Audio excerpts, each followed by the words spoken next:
നമസ്കാരം.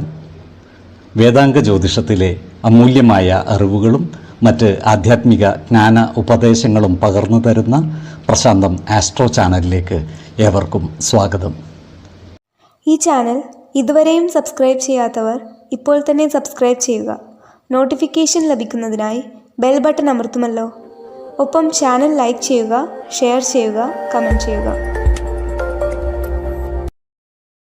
കൊല്ലവർഷം 1200 ആണ്ടിലെ മേട സംക്രമം ചോതി നക്ഷത്രത്തിലാണ്. മേടം 1-ാം തീയതിയിലെ ഗ്രഹനില അനുസരിച്ച് മേടം രാശിയിൽ ആദിത്യനും, ഇടവത്തിൽ സർവേശ്വരകാരകനായ വ്യാഴവും, കർക്കിടകം രാശിയിൽ കുജനും, ചിങ്ങത്തിൽ ഗുളികനും, കന്നിരാശിയിൽ കേതുവും, തുലാം രാശിയിൽ ചന്ദ്രനും, മീനത്തിൽ ബുധനും ശുക്രനും ശനിയും രാഹുവും സ്ഥിതി ചെയ്യുന്നു. രോഹിണി നക്ഷത്രത്തിൽ ജനിച്ചവർക്ക് മേടമാസം പൊതുവെ ഗുണദോഷ സമ്മിശ്രമായിരിക്കും. ഇവർക്ക് കർമ്മ മേഖലയിൽ കാര്യങ്ങൾ അനുകൂലമായിരിക്കും. എന്നാൽ ജോലി സ്ഥലം മാറ്റത്തിനുള്ള സാധ്യതകൾ കാണുന്നുണ്ട്. വരുമാന വർധനവ് ഉണ്ടാകുമെങ്കിലും ചിലവുകളും വർദ്ധിച്ചു വരുന്നതാണ്. അതിനാൽ സാമ്പത്തിക കാര്യങ്ങൾ കൈകാര്യം ചെയ്യുമ്പോൾ ജാഗ്രത പാലിക്കേണ്ടതാണ്. ഇവർ കുടുംബജനങ്ങളുടെ കാര്യങ്ങളിൽ ഇടപെടുമ്പോൾ പ്രത്യേക ശ്രദ്ധ പുലർത്തേണ്ടതാണ്.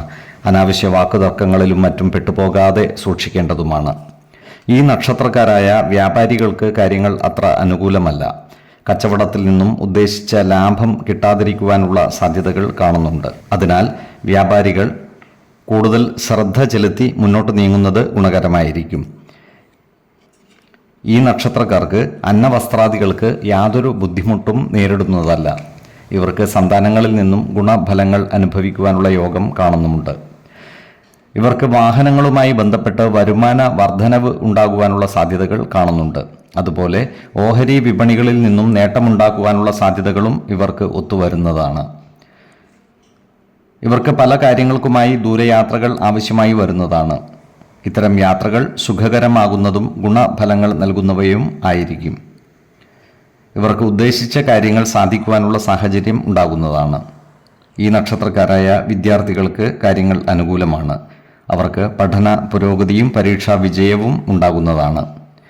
ആരോഗ്യ കാര്യങ്ങളിലും ഈ നക്ഷത്രക്കാർ ഒരു പ്രത്യേക ശ്രദ്ധ ചെലുത്തി മുന്നോട്ട് നീങ്ങുന്നത് ഗുണകരമായിരിക്കും.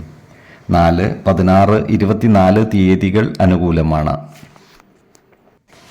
ഈ നക്ഷത്രക്കാർ ജനിച്ച സമയത്തെ അടിസ്ഥാനമാക്കിയുള്ള ജാതകത്തിലെ ലഗ്ന രാശിയുടെയും ലഗ്ന അധിപന്റെയും സ്ഥിതിയും ശുഭ പാപ ഭാവങ്ങളുടെ സ്ഥിതിയും ഓരോ രാശിയിലെയും ഗ്രഹങ്ങളുടെ സ്ഥിതിയും അനുസരിച്ച് ഇവരുടെ പൊതുഫലത്തിൽ ഏറ്റക്കുറച്ചിലുകൾ ഉണ്ടാകുവാനിടയുണ്ട്.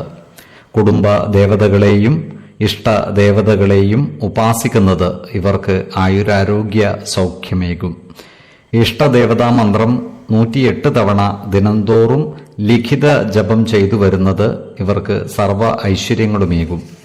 നല്ല വ്യക്തി സാധനകളോടെയും ഉപാസനകളോടെയും മുന്നേറിയാൽ സർവേശ്വരാനുഗ്രഹത്താൽ ഇവരുടെ സർവകാര്യങ്ങളും മംഗളകരമാകും. നന്ദി, നമസ്കാരം. ജ്യോതിഷരത്നം പ്രശാന്ത് കണ്ണോം.